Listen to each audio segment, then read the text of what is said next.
मेरे सभी किसान भाइयों को नमस्कार। मेरा नाम है नितेश जैन और आप सबका स्वागत करता हूं मैं अनाज के इस ऑफिशियल यूट्यूब चैनल पे।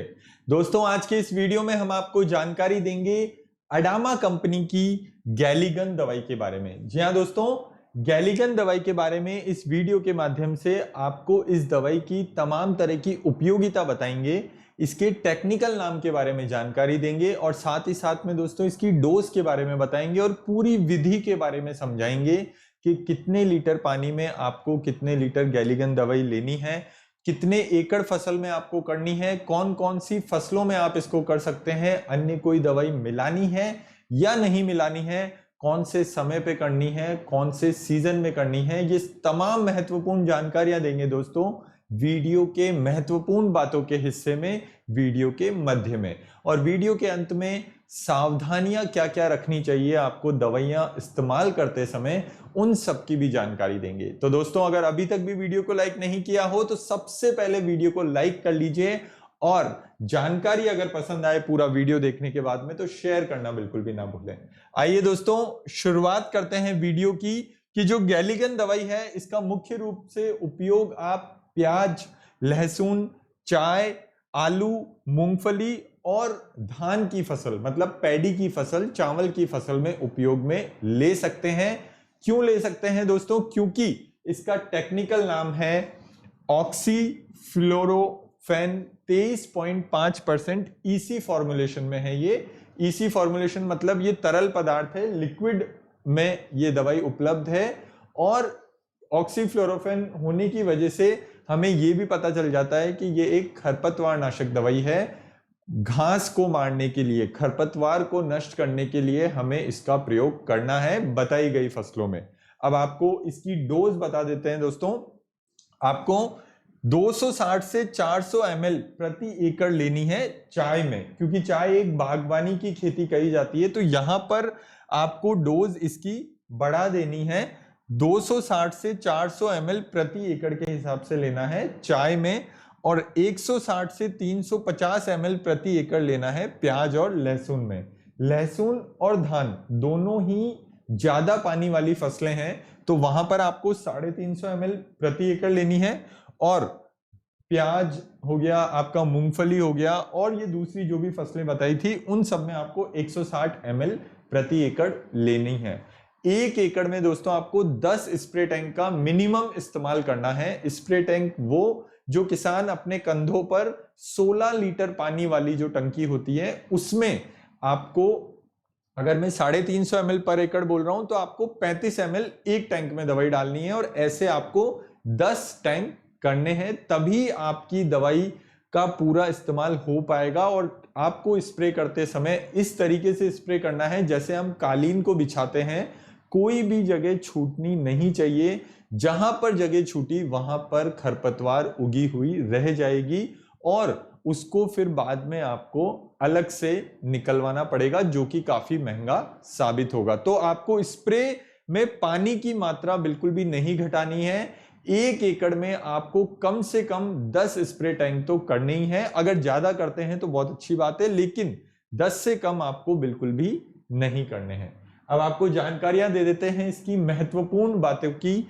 ये मिट्टी की सतह पर एक रासायनिक अवरोध बनाता है, मतलब जो हमारी फसल होती है और जब खरपतवार नहीं उगी होती है तभी ये एक तरह की लेयर बना लेता है और एक तरह का रासायनिक अवरोध बना लेता है और उगने पर सीधे संपर्क के माध्यम से खरपतवार पौधों को प्रभावित करता है। आप इसको आसान भाषा में ऐसे भी समझ सकते हैं कि जैसे काई जम जाती है मिट्टी पर या किसी भी जगह, उस तरीके से ये काई जमा देता है और खरपतवार को उगते से ही मार देता है, नियंत्रित कर देता है।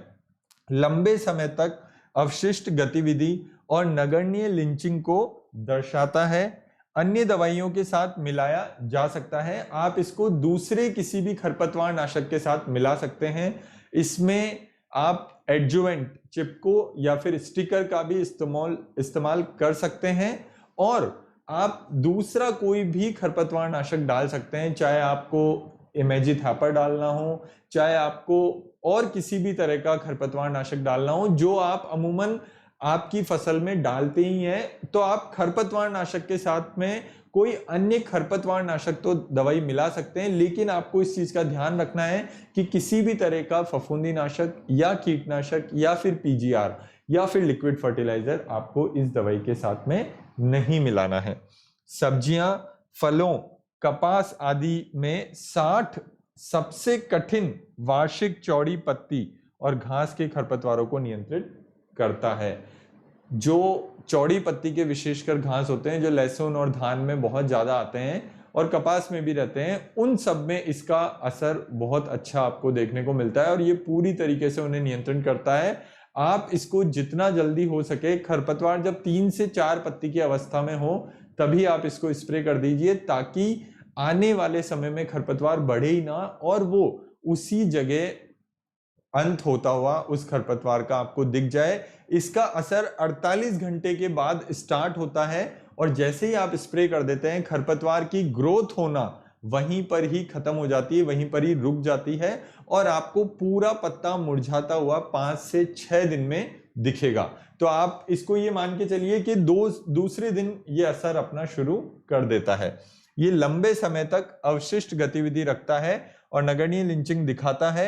अवशिष्ट प्रभाव को सक्रिय करने के लिए न्यूनतम वर्षा या सिंचाई आवश्यक है।